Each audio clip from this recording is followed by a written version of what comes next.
विवाह जब माता कौशल्या से होने वाला था तो दशरथ जी का जाना हुआ कौशल प्रदेश। कौशल्या मां कहां की थी आपको पता है? कौशल्या माता कहां की थी? कौशल प्रदेश। और ये कौशल प्रदेश है मध्य प्रदेश और छत्तीसगढ़ को मिला के, वहां पर नर्मदा का तट ही मां कौशल्या मां की भूमि रही है, जन्मभूमि। कौशल प्रदेश वही है, इसलिए ट्रेन भी चलती है महाकौशल एक्सप्रेस। तो कौशल प्रदेश रहा है छत्तीसगढ़ और मध्य प्रदेश दोनों को मिलाकर। पहले तो एक ही था, अब छत्तीसगढ़ अलग हो गया। तो कौशल्या मां दुल्हन बनी बैठी थी और दशरथ जी महाराज वशिष्ठ जी बारात लेकर के जा रहे थे। अच्छा, रावण ने ब्रह्मा जी से एक दिन पूछा कि हे ब्रह्मा जी बताओ हमारी मृत्यु किसके हाथ से है? तो ब्रह्मा जी ने बताया कि दशरथ जी अयोध्या के राजा होंगे, उन्हीं के हाथों आपकी मृत्यु होगी। उनके विवाह होगा कौशल्या जी से, उनका पुत्र होगा, उनसे तुम्हारी मृत्यु होगी। ठीक है। रावण ने सोचा कि दशरथ और कौशल्या का मैं विवाह ही ना होने दूं तो पुत्र ही नहीं होगा, पुत्र नहीं होगा तो मेरी मृत्यु नहीं होगी। तो रावण ने प्लान बनाया। दशरथ जी का विवाह हो रहा था तो रावण ने कौशल्या मां के यहां जाकर कौशल प्रदेश में बहुत उत्पात मचाया और मां कौशल्या का हरण करके ले आया। रावण ने माता कौशल्या का हरण कर लिया। रावण का एक मित्र रहता था समुद्र के एक टापू पर, एक दानव। एक बड़े से लकड़ी के बक्से में, पेटी में कौशल्या मां को बंद किया रावण ने और टापू पर एक मित्र को देकर आया। बोले इसे संभालना जब तक मैं ना आ जाऊं। ठीक है। अब रावण गया दशरथ जी के पास। दशरथ जी बारात लेकर जा रहे थे तो रावण वो नर्मदा पार कर रहे थे श्री दशरथ जी कि तभी रावण ने ऐसा तूफान मचाया कि दशरथ जी की नाव जिससे वो पार हो रहे थे उसमें वशिष्ठ जी थे और श्री दशरथ जी और भी लोग थे। उस नाव को उठाकर रावण ने अपने बल से और ले जाकर समुद्र में फेंक दिया। उसे लगा कि अब ये लोग मर जाएंगे, डूब जाएंगे, पर नाव तो नाव है, बाकी लोग तो जैसे तैसे यहाँ वहाँ रह गए, गिर गए, पर दशरथ जी और श्री वशिष्ठ जी नाव पर ही बने रहे। उस नाव के सहारे वो समुद्र के किनारे लगे। रावण गया ब्रह्मा जी के पास। बोले ब्रह्मा जी, आपने कहा था कि दशरथ और कौशल्या के पुत्र से मेरा मरण होगा, पर मैंने तो दशरथ को मार दिया और कौशल्या अब मेरे हाथ से मरने जा रही है। ब्रह्मा जी बोले कहाँ है दोनों? बोले मैंने एक को पानी में डुबा दिया और एक को पेटी में बंद कर रखा। अच्छा, संयोग देखिए कि जिस राक्षस के पास रावण ने माता कौशल्या को छोड़ा था वो किसी काम से कहीं चला गया, पेटी रखी रह गई। अब मां कौशल्या बंद थी अंदर और वो निकले कैसे? समुद्र की लहर आई और वो पेटी समुद्र में आ गई और लकड़ी की थी तो पानी में उतराती लहरों के द्वारा वो उसी किनारे पर जाकर लग गई जिस किनारे पर दशरथ जी की नाव लगी थी। दशरथ जी की नजर पड़ी, कोई पेटी है। खोल कर देखा तो सजी धजी कन्या। देवी तुम कौन हो? बोले मेरा नाम कौशल्या है। बोले यहाँ कैसे? बोले रावण ने मेरा हरण कर लिया। वशिष्ठ जी मुस्कुराए, बोले रावण ने बहुत प्रयास किया हरण करने का, पर तुम्हारे विवाह का मुहूर्त अभी है।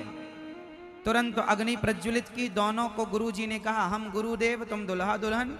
वहीं पर विवाह कराया और विवाह करा के दशरथ और कौशल्या जी दोनों गुरु जी से आशीर्वाद ले रहे थे कि रावण ब्रह्मा जी को लेकर आया। रावण ने देखा ये तो दोनों साथ में खड़े हैं, तलवार निकाली रावण ने कौशल्या जी को मारना चाहा, ब्रह्मा जी ने हाथ पकड़ लिया। अरे रावण, कुछ दिन और जिंदा रहना हो, तूने तो पूरी कोशिश कर ली कौशल्या जी को और दशरथ जी को मारने की, पर तेरी कोशिश करने से भी क्या ये मरे?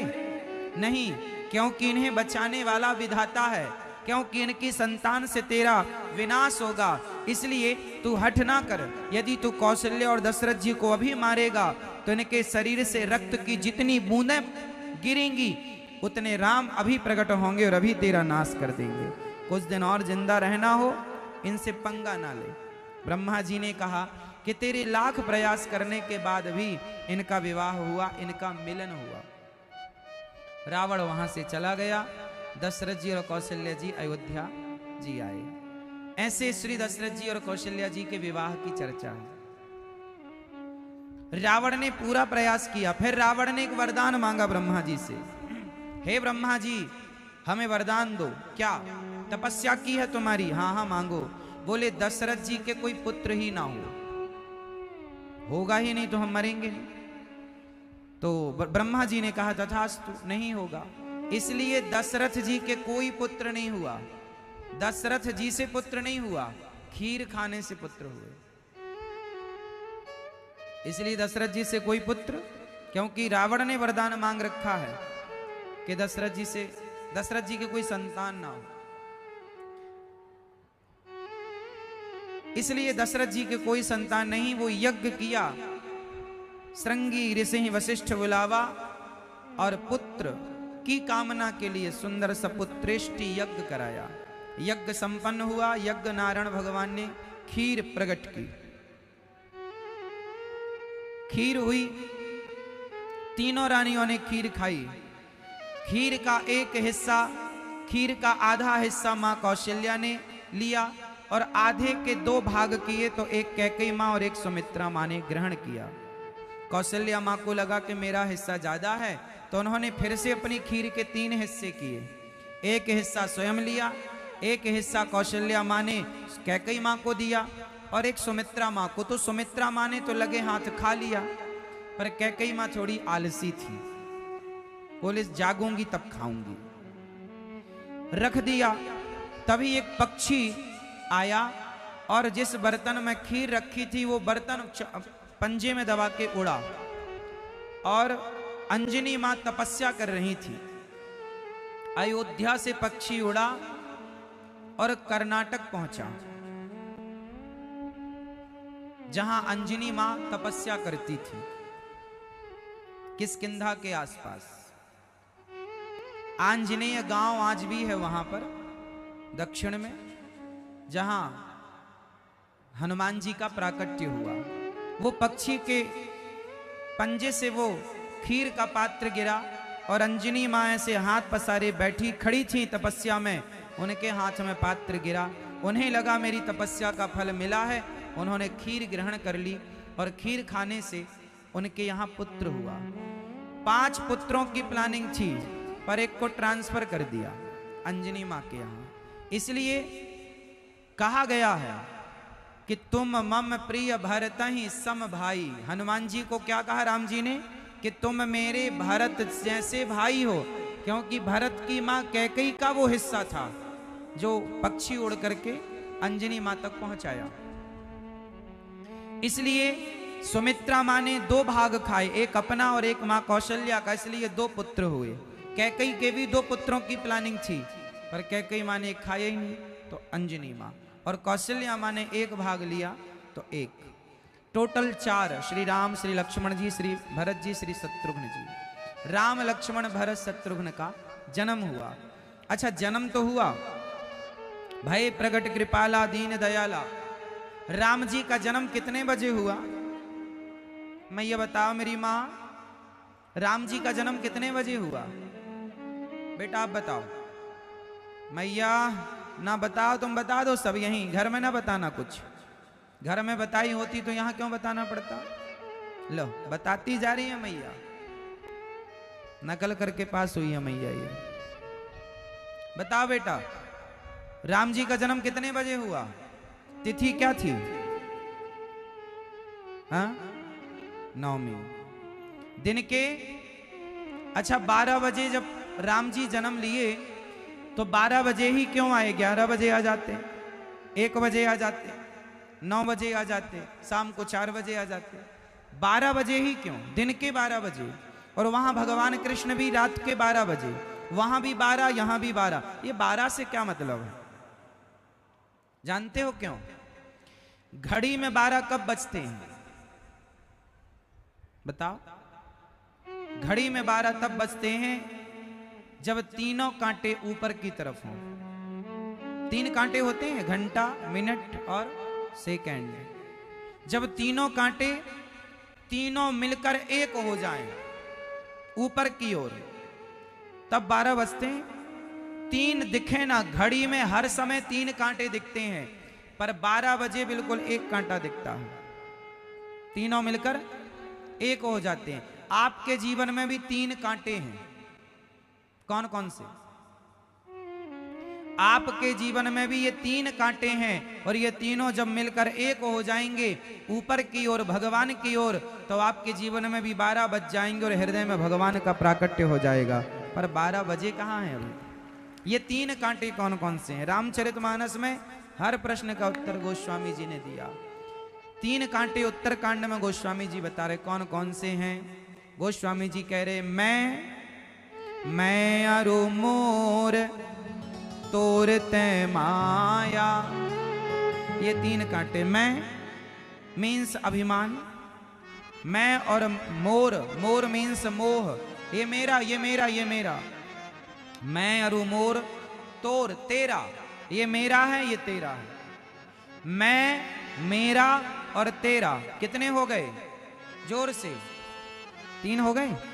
मैं, मेरा और तेरा।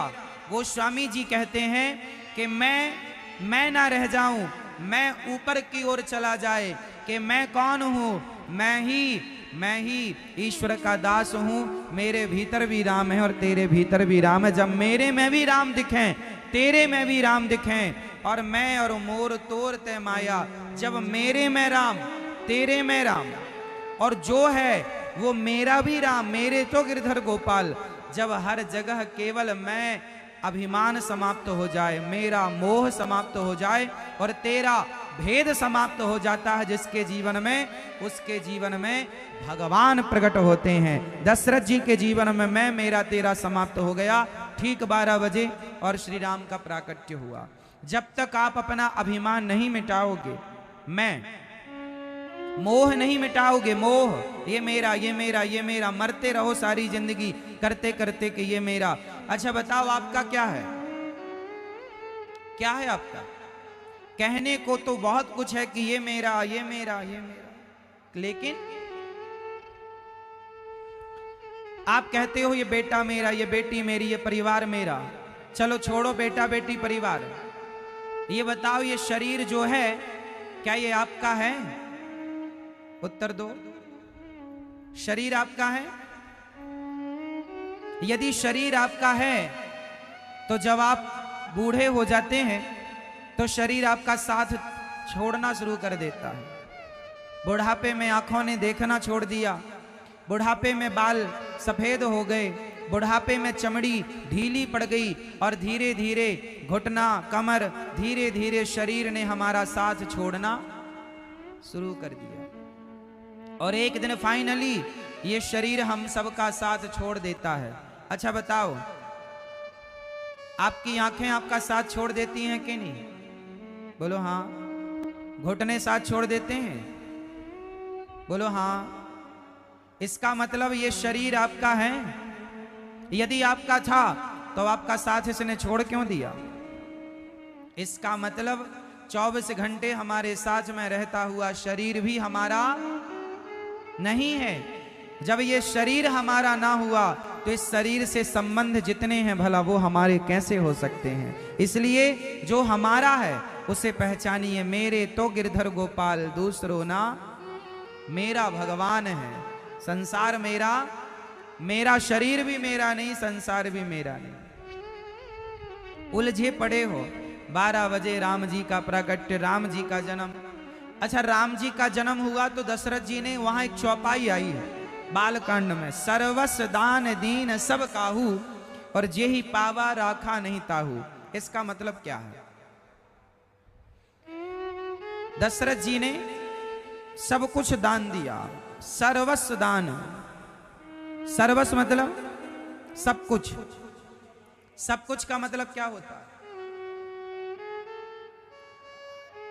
सब कुछ का मतलब होता है कि एक पिता के लिए उसका पुत्र ही सब कुछ होता है।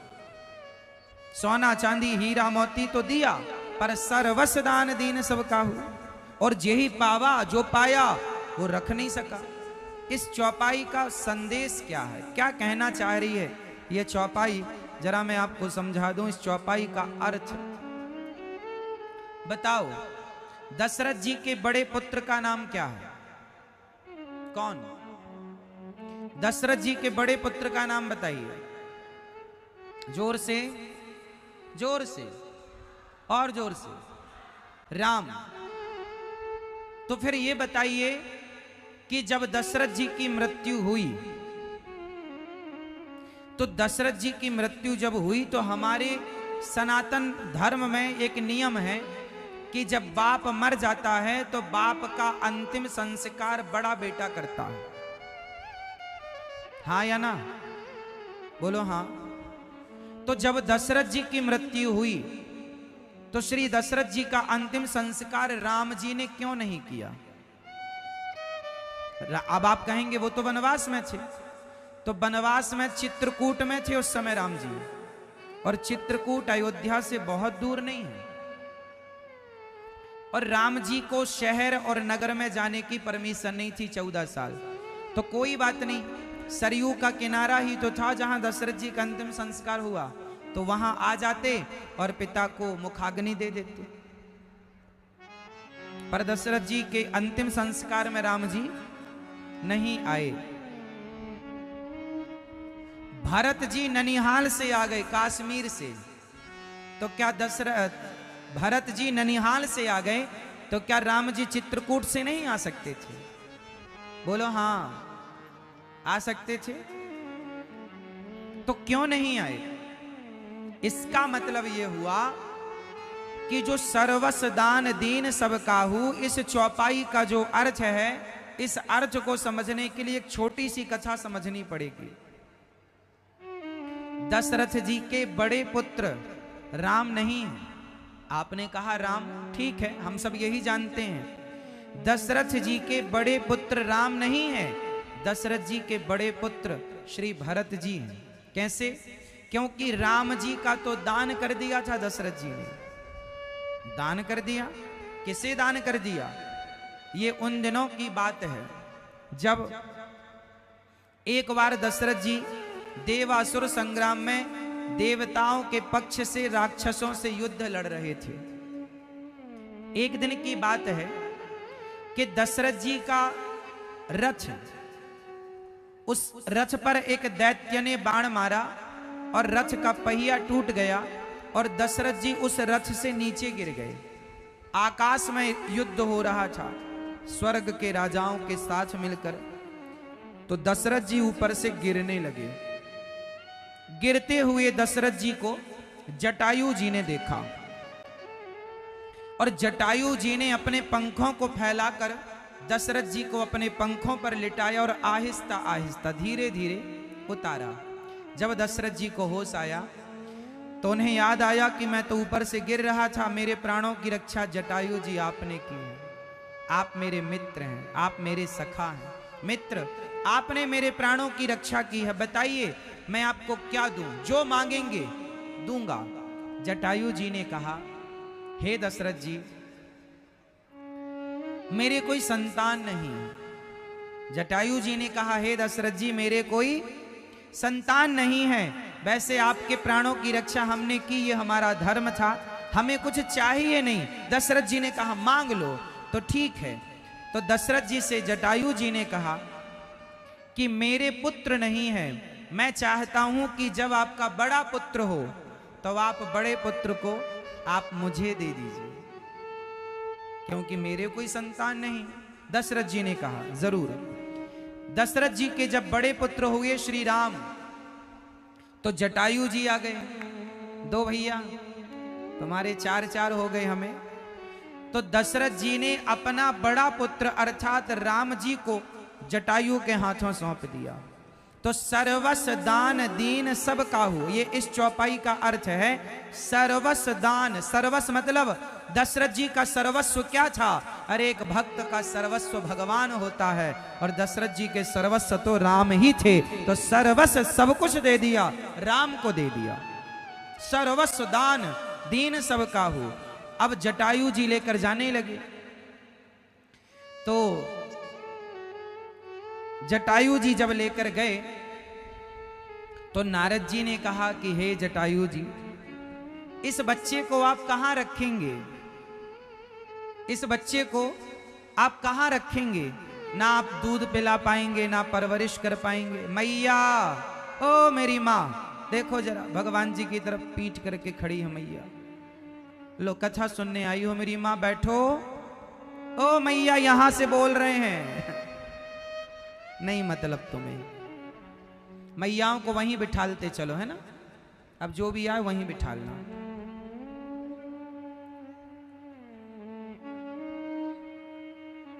अरे मैया के पोता पोती रह गए हैं, ये देखो, उन्हीं में दिमाग है, उन्हीं में दिल है। सुनो, सब लोग बैठ जाइए और आगे किसी को मत आने दीजिए, को वहीं बिठालते चलो। सवाल जवाब में पड़े। माता सीता ने श्राप दे दिया, जाओ, झूठ बोलती हो, इतनी पवित्र नदी होकर जाओ, आज से तुम ऊपर नहीं, तुम्हारा दर्शन करना ठीक नहीं है, क्योंकि तुम झूठ कहती हो। जाओ, आज से तुम ऊपर नहीं नीचे बहोगी, और कोई पिंडदान करेगा तो गड्ढा खोदेगा तब पानी मिलेगा, तुम्हारा दर्शन अब नहीं होगा। इसलिए फाल्गु नदी नीचे बहती है, ऊपर नहीं बहती, गया जी में। फिर अब कौन बचा? तो वहां पर घास थी, दूर्वा, दूबा जानते हैं, दूर्वा। उससे पूछा, तुम बताओ, तुमने देखा है? हाँ देखा है राम जी, हमने देखा है। जाओ, कि सीता मैया ने पिंडदान दिया, बालू का दशरथ जी ने लिया, सीता मैया ने आशीर्वाद दिया। घास, दूर्वा, जाओ, तुम जंगल में रहो, पहाड़ में रहो, पत्थर में रहो, पानी एक बूंद भी ना मिले तो तुम्हारे प्राणों की रक्षा सदा होती रहेगी। इसलिए राम भरोसे जो रहे, पर्वत में हरियाए, तुलसी बिरवा खेत का सींचत ही मुरझाए। और राम भरोसे जो दूर्वा, कितना भी आप दूर्वा को उखाड़ दो, उखाड़ने के बाद उसे सूखने दो, और सूखने के बाद जरा सा लगा दो, तो वो कई बार यदि जरा भी नमी उसके अंदर रह गई है तो फिर से पनप आएगी। बोलो हाँ, दूर्वा को वरदान है। तो इस प्रकार अब आप कहेंगे कि सीता मैया से दशरथ जी ने पिंडदान क्यों लिया?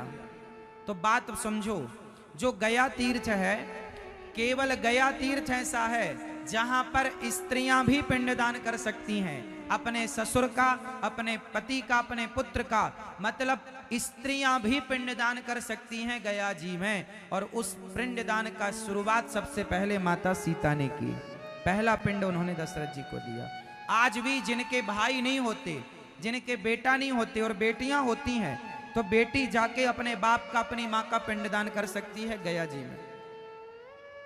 सिर्फ गया जी में स्त्रियों को पिंडदान करने का अधिकार है।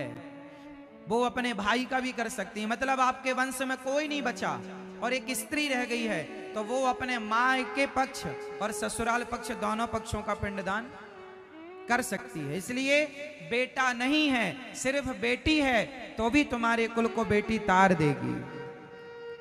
और यदि बेटी भी नहीं है किसी की और बेटा भी नहीं है, तो अब आप कहो महाराज जी फिर पिंडदान कौन करे? तो तुम पिंडदान जीते जी, जब तुम जिंदा हो तो जीवन में ऐसे कर्म करना।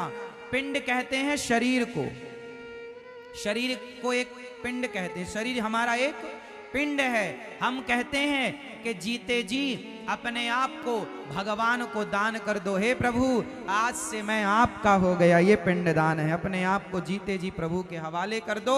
जो व्यक्ति आत्मसमर्पण कर देता है भगवान के चरणों में, उसके लिए बेटा बेटी की जरूरत नहीं पड़ती कि बेटा बेटी जब पिंडदान करेगा तो उद्धार होगा। नहीं जी, स्वामी विवेकानंद जी के कोई बेटा बेटी नहीं था, क्या उनका उद्धार नहीं हुआ? संतों के कोई बेटा बेटी नहीं होता, क्या उनका उद्धार नहीं होता? वो अपने आप को समर्पित कर देते हैं, शरीर रूपी पिंड भगवान के चरणों में समर्पित कर दिया, पिंडदान हो गया। भगवान के बन करके रहो। किसके बन करके रहो? मैया किसके बन के रहो? भगवान के बन करके रहो। श्री दशरथ जी महाराज बड़े प्रेम से राम जी का पावन दर्शन करने, अब राम लक्ष्मण भरत शत्रुघ्न जन्म हुआ। तो जन्म जब हुआ तो गोस्वामी जी लिख रहे, ग्रह ग्रह बाज बधाव, घर घर बाजा बजने लगे, ढोल बजने लगे, लड्डू बटने लगे, मिठाइयां। बधाई हो दशरथ जी, बधाई हो कौशल्या मैया, बधाई हो। खूब बधाइयां दी गई, खूब बधाइयां लुटाई गई, और भगवान शंकर भी आए, कोई कमी नहीं छोड़ी।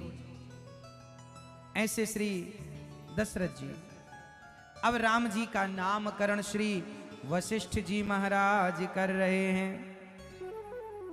सारे संस्कार हुए, चूड़ा कर्म इत्यादि, और नामकरण संस्कार हुआ। क्या नाम रखा जानते हैं? नाम रखा गया जो आनंद सिंधु सुख राशि, स्वीकरते त्रय लोक्य सुपासी, सो सुख धाम राम असनामा, अखिल लोक दायक विश्रामा। हाँ, जो आनंद सिंधु सुख राशि, जो आनंद के सागर हैं उनका नाम होगा राम। रमन्ते योगिनाम यस्य सह रामः, जो योगियों के हृदय में रमण करते हो उन्हें राम कहते हैं। तो दशरथ जी के बड़े पुत्र का नाम क्या रखा गया? जोर से मैया, किसने नाम रखा? बताओ बेटा, नाम किसने रखा? हाँ, किसने नाम रखा? अब तो जो आपको नकल कराती थी उन्हें भी नहीं पता। लो कर लो नकल।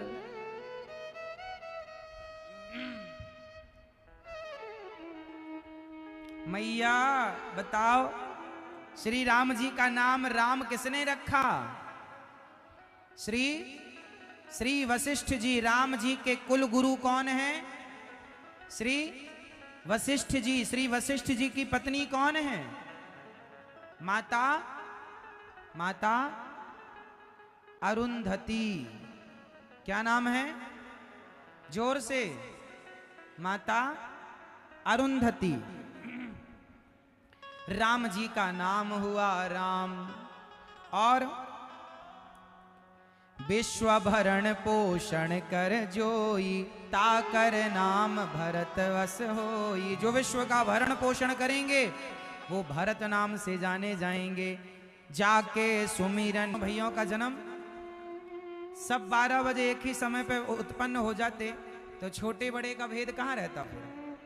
फिर बड़ा कौन और छोटा? बड़े राम जी के वस्त्र भरत जी आए, फिर श्री लक्ष्मण जी आए, फिर 4:30 और 5 बजे तक श्री शत्रुघ्न जी का प्राकट्य हुआ। तो इस तरह श्री राम लक्ष्मण और भरत शत्रुघ्न जी चारों भगवान के आयुध, चारों जाते हैं, एक साथ जाते हैं। तो लक्षण धाम राम प्रिय, सकल जगत आधार, गुरु वशिष्ठ ते ही राखा, लक्ष्मण नाम उदार। श्याम गौर सुंदर दो जोरी, निरखी छवि जननी तृण तोरी। जब भी राम और लक्ष्मण को माँ देखा करती ना तो तिनका तोड़ देती। कौशल्या माँ तिनका तोड़ती रहती थी। क्यों? क्योंकि नजर ना लग जाए मेरे राम को काहू की। नजर ना लग जाए। इतने सुंदर हैं राम। जब चलते हैं ना तो ठुमक चलत रामचंद्र बाजत पैजनिया, पाँव में सुंदर सी पायल, कमर में करधनी माने बांध रखी है, बगल में बाजूबंद बांध रखा है और सुंदर मुकुट बांध रखी है, बालों का जूड़ा बांध दिया। अब राम जी थोड़ा सा बड़े हुए और जब राम जी बड़े हुए तो घुटनों केवल चले, श्री लक्ष्मण जी घुटनों केवल। एक दिन मैया ने पालने पर लिटाकर पूजा करने गई तो वो मंदिर में भी राम जी जाकर बैठ गए और पालने पर भी यहाँ वहां दुई बालक देखा। मैया समझ गई कि कोई सामान्य बालक नहीं। तब भगवान ने अपने मुख में मैया को ब्रह्मांड दिखाया। भगवान श्री कृष्ण ने भी ब्रह्मांड दिखाया था यशोदा मैया को। भगवान श्री कृष्ण ने ब्रह्मांड दिखाया माटी खाने के बहाने और भगवान राम ने जमहाई के बहाने दिखाया। भगवान राम को जमहाई आई, मुंह खुला तो इतने से मुंह में पूरा ब्रह्मांड नजर आ गया। अच्छा बताओ, राम जी मनुष्य हैं कि भगवान हैं? मैया, ओ मोबाइल वाली बहन, बताओ राम जी भगवान हैं कि मनुष्य हैं? मैया, ओ पीछे वाली मैया, हाँ सुन रही हो ना मां, या पंचायत कर रही हो मां, या सो रही हो मां, क्या कर रही हो मां? मैया सुन रही हो मेरी मां? तो बताओ राम जी भगवान हैं कि मनुष्य हैं? जोर से, कौन है? मनुष्य हैं, क्योंकि लिखा तो यही है कि विप्रधेनु सुर संत हित लीन मनुज अवतार, ये तो मनुष्य हैं। राम जी भगवान हैं कि मनुष्य हैं? जोर से, क्या? अच्छे से बताओ क्या है? महापुरुष, मनुष्य हैं, पुरुष है, भगवान है। गोस्वामी जी कह रहे हैं कि ये मनुष्य हैं। विप्रधेनु सुर संत हित लीन मनुज अवतार। अब आप मुझे बताओ कि राम जी को किस आधार पर आप लोग भगवान कहते हैं? क्योंकि राम जी तो मनुष्य, रावण ने वरदान मांगा था, बानर मनुज जाति दुई बारे, हम काहू के मरही न मारे। राम जी यदि भगवान के रूप में प्रकट होते तो रावण मरता ही नहीं, क्योंकि रावण ने वरदान मांगा था हम मनुष्य से ही मरेंगे या बंदर से। तो राम जी को मनुष्य बनकर आना पड़ा। अब बताओ राम जी की वो कौन सी लीलाएं हैं जो ये सिद्ध करती हैं कि ये भगवान है, ये मनुष्य नहीं है? बताओ वो दो चार लीलाएं हमें जरा बताओ। वो कौन सी बात है राम जी में जो ये सिद्ध करती है कि ये मनुष्य के रूप में भगवान है? फटाफट उत्तर दो। आप बताओ, ये बहन बताएंगी, फटाफट बताओ। मैया, हाँ बताओ बेटा, चश्मा वाली बहन बताओ, बैठे बैठे बताओ, कोई दिक्कत नहीं। हाँ पीछे वाली मैया, ओ मेरी माँ, वो सबसे दो पीछे मैया खड़ी हैं, दो। काहे खड़ी हो मेरी माँ? बैठो मेरी माँ, सुन लो। राम जी भगवान हैं, ऐसी कौन सी लीला है जिससे सिद्ध होता है कि भगवान? तो सुनो, यहां वहां दुई बालक देखा, ये लीला भी ये सिद्ध करती है कि एक समय पर दो जगह कोई इंसान नहीं हो सकता, एक समय पर दो जगह भगवान हो सकते हैं, पहला। दूसरा, इतना सा मुंह खोलकर भगवान राम ने पूरा ब्रह्मांड दिखाया, इतने से मुंह में ना तुम ना हम ब्रह्मांड नहीं दिखा सकते, ये भगवान ही दिखा सकते हैं। ये दूसरी लीला। और तीसरी लीला कि अल्पकाल विद्या सब पाई, गुरु ग्रह पढ़न गयों रघुराई। जरा से दिन में, जरा से समय में सारी विद्या प्राप्त कर ली, ये इंसान, ये भगवान प्राप्त कर सकते हैं। चौथा, राम नाम के पत्थर पानी पर तैर गए, तुम्हारे हमारे नाम के पत्थर कभी नहीं तैर सकते। यदि तैर सकते हैं तो भगवान के नाम के पत्थर तैर कर उन्होंने सिद्ध कर दिया कि ये कोई मनुष्य नहीं, भगवान है। और भी तमाम बातें, और भी तमाम चर्चाएं हो सकती हैं इस पर, लेकिन कल को कोई आपसे पूछा करे तो आप उत्तर दे सकें, इसलिए हमने आपको कहा कि राम मनुष्य रूप में तो हैं पर वो भगवान हैं, अखिल कोटि ब्रह्मांड नायक हैं। वो निर्गुण निराकार ब्रह्म सगुण साकार राम बनकर प्रकट भये हैं, हम जैसे पापियों पर कृपा करने के लिए। उन पर संदेह ना हो कि ये राम कैसे। सती मां को भी संदेह हुआ था, आपको ना हो जाए, इसलिए हम आपका संदेह भी मिटाते चल रहे हैं। अब राम जी थोड़ा बड़े हुए, और जब बड़े हुए तो राम जी अपनी मां को मैया मैया कह के बुलाने लगे। क्या कह रहे हैं राम जी? मैया, माँ, माँ। माता जी, राम जी बड़े हुए तो माता जी कह करके, माता श्री कह करके बुलाते हैं। और पिताजी को क्या बुलाते हैं? पिताश्री, पिताजी कह के। और आप लोग अपने मैया बाबा को क्या बोलते हो? Mummy papa, mummy papa. बताओ, मम्मी पापा भगवान राम कहते थे? तुम काहे कहते हो? मम्मी पापा ना कहा करो सरकार। मम्मी किसे कहते हैं? मम्मी मतलब, मम्मी समझते हो? जो मर जाता है उसे तेल में डुबा के फ्रिज में, फ्रीजर में, आज तो फ्रीजर आ गए, पहले फ्रीजर नहीं थे, तो बॉडी को तेल में डुबा के रखते थे कि बॉडी 10-5 दिन के लिए खराब ना हो। उस प्रोसेस को मम्मी कहते थे। और तुम लोगों ने अपनी जिंदा मां को मम्मी बना दिया। मम्मी नहीं, माता जी, मैया। आज से अपनी मां को क्या कहेंगे आप लोग?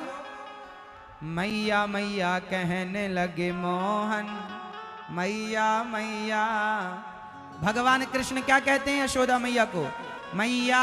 हनुमान जी लंका गए तो एक राक्षसी मिल गई जिसने बड़ा सा मुंह फाड़ के खड़ी हो गई। जस जस सुरसा बदन बढ़ावा ता, सुदून कपिरूप दिखावा सुरसा। तो हनुमान जी कहते हैं सत्य कहूं मोहि जान दे माई। हनुमान जी ने सुरसा को क्या कहा? मैया मैया।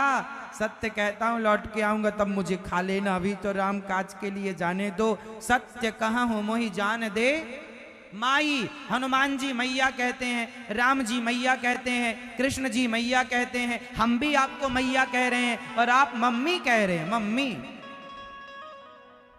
ये कौन सी भाषा है भाई? मम्मी ना कहा करो मेरी माँ, बच्चों को मैया। और पिताजी कहा करो पापा। पापा का मतलब क्या हुआ? पाप आ। पाप को आप बुला रहे हैं, पाप आ, पापा पापा पापा। पापा का मतलब क्या हुआ? अभी तुम कम पापी हो और तुमने अपने बाप को ही पाप बना दिया। ये तुम्हारा बाप है और तुम क्या कहते हो? पापा। मेरा बाप नहीं है, मेरा पाप है। पापा पापा पापा। गोस्वामी जी ने एक चौपाई लिखी, उसमें भी पापा लिखा। अब जरा पापा का अर्थ बताना गोस्वामी जी के हिसाब से। चलो मेरे संग एक चौपाई का अर्थ करो। कलयुग का यह परम प्रतापा, मानस पुण्य होय नहीं पापा। आ गए पापा जी तुम्हारे? पापा, मानस पुण्य होय नहीं पापा। यहां पापा शब्द का अर्थ गोस्वामी जी ने पाप किया है। पापा मतलब पाप, हम नहीं कह रहे, गोस्वामी जी अर्थ कर रहे हैं। पापा शब्द का अर्थ होता है पाप। अब बताओ कि तुम्हारा बाप है कि पाप है, ये कन्फर्म कराओ आज। यदि बाप है तो पिताजी कहो और पाप है तो पापा कहो। मतलब तुम लोग नकल भी किए तो सही नहीं कर पाए। जिसने कहा उसने कहा भेड़िया उसमें भेड़ कुआ में गिरा, सारे भेड़ गिर गए। कौआ कान ले गया, कौआ के पीछे भाग गए। थोड़ा अक्ल तो लगाओ भारत के लोग। तुम विश्व गुरु रहे हो, पढ़े लिखे हो, मूर्खों की तरफ तुम्हारी बोलचाल भाषा भी बदल गई। मम्मी पापा सही नहीं है। शब्दों का ये जो मेल है, तालमेल बिल्कुल गलत है। ना मम्मी का तालमेल सही बैठ रहा है शब्दों के हिसाब से, ना पापा का तालमेल सही। माताजी पिताजी, मैया बाबा। नंद बाबा को भगवान बाबा कहते थे। क्या कहते थे? नंद बाबा। नंद, जोर से नंद, नंद बाबा, बाबा। चलो तुम बाबा ना कहो, पिताजी कहो, पिताजी कहो, क्या बुराई है? तुम्हें अब मम्मी जा रही हो मेरी माँ, अरे टाटा तो करते जाओ मेरी माँ। गुस्सा होके जाने लगी, कल जल्दी से आना मेरी माँ। देखो सड़क तक लोग खड़े हैं पीछे, और लोग इतनी श्रद्धा भाव से लोग कथा सुन रहे हैं, जहां तक नजर जा रही है बस आप ही आप लोग दिखाई पड़ रहे हैं। आपकी श्रद्धा को हम बारंबार नमस्कार करते हैं। चलो एक बात बताओ कि राम जी के गुरु जी कौन थे? पढ़ने कहां गए? पढ़ने कहां गए? हाँ, श्री गुरु वशिष्ठ जी के गुरुकुल में। राम जी, श्री लक्ष्मण जी, श्री भरत जी, श्री शत्रुघ्न जी पढ़े और गुरु ग्रह पढ़न गयऊं रघुराई, अल्पकाल विद्या सब। सारी विद्या अल्पकाल मतलब अल्प समय, मतलब ये समझिए कि 1 महीने के अंदर राम जी लौट कर आ गए। कुछ ही महीने, कुछ ही दिनों में राम जी, भगवान श्री कृष्ण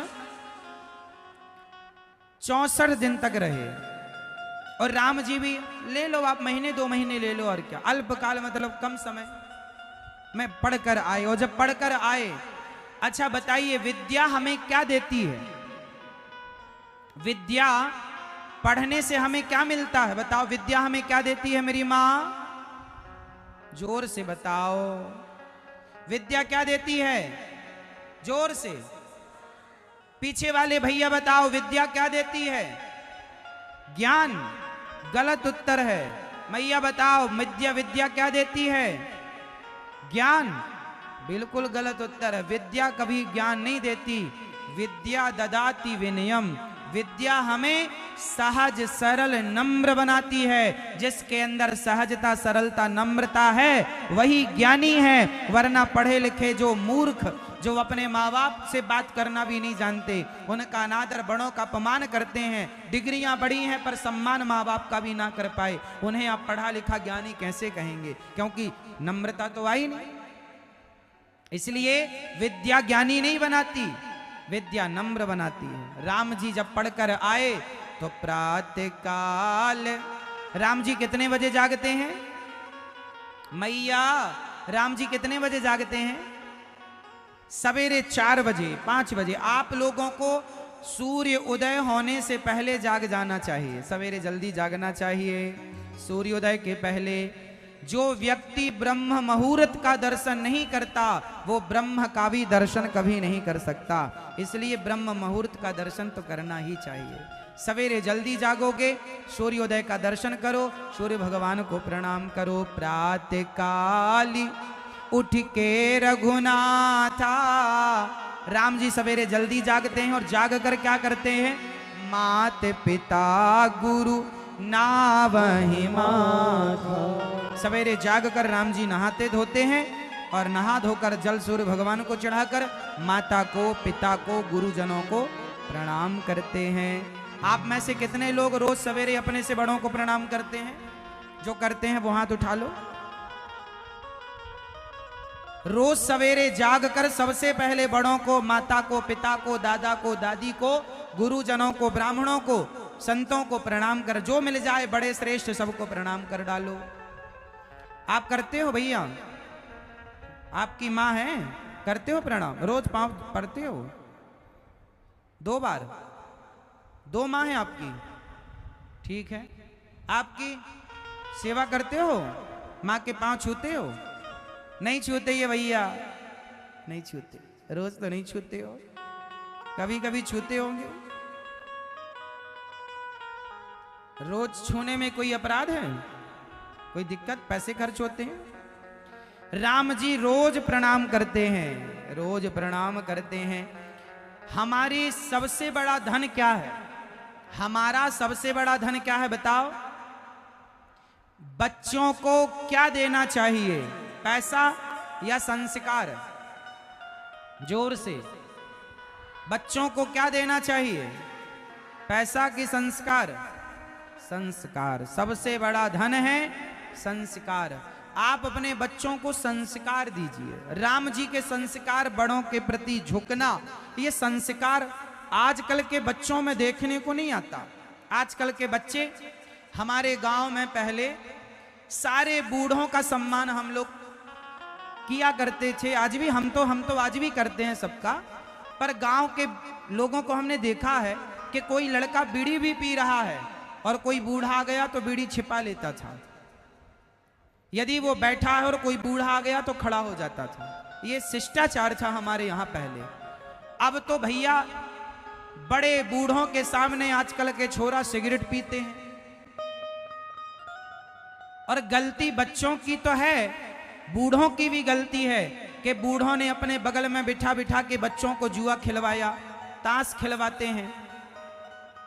आपके यहां पर बूढ़े बूढ़े लोग बैठ जाते हैं और बच्चों को बिठा लेते हैं, जवान जवान लड़कों को, और जुआ खेलते रहते हैं, पत्ते ताश खेलते रहते हैं। तो बताओ ये बच्चे बन रहे हैं कि बिगड़ रहे हैं? तो तुम्हारा योगदान किसमें है? देश को बनाने में या बिगाड़ने में? समाज को बनाने में या बिगाड़ने में? यदि आप आज की युवा पीढ़ी को जुआ खिला रहे हैं, गांजा पिला रहे हैं, तो आप अपने युवाओं को, अपने देश को बिगाड़ रहे हैं और यह देश के साथ गद्दारी है। ऐसे लोग दंड के भागीदार बनेंगे ईश्वर की अदालत में। इसलिए कभी किसी भी प्रकार से किसी को बिगाड़ो मत। कोई बच्चा गलत रास्ते पर है तो समझाओ, बेटा तुम्हारी उम्र जुआ खेलने की नहीं है, कुछ कमाओ, जाओ 2 पैसा कमाओ, अपना नाम कमाओ, अपनी इज्जत कमाओ, ये जुआ खेलने की उम्र नहीं है। कोई शराब पी रहा है उसे समझाओ, ना कि आप और शराब पिलाओ, ना कि और आप गांजा पिलाओ। समाज में आज तो लोग बिगाड़ना ही चाहते हैं कि तुम्हारे बच्चे बिगड़ जाएं। आप बचिएगा और अपने बच्चों को संस्कार दीजिएगा। छोटे छोटे बच्चे गुटखा खा रहे हैं, सिगरेट पी रहे हैं, कोई समझाने वाला नहीं, कोई बोलने वाला नहीं। आज तंबाकू गुटखा तो ऐसे खा रहे हैं कि भरमार। अभी यहां पर, अभी आज की बात बताऊं, अभी एक सज्जन यहां मुझे माला पहनाने आए, शुरू में इतना सारा गुटखा भर रखा, कुछ कहने लगे तो उनकी सुपारी 2-4 उचट के मेरे पास आ गई मुंह से। तुम तो नालायक हो ही, हमें और अशुद्ध कर रहे हो।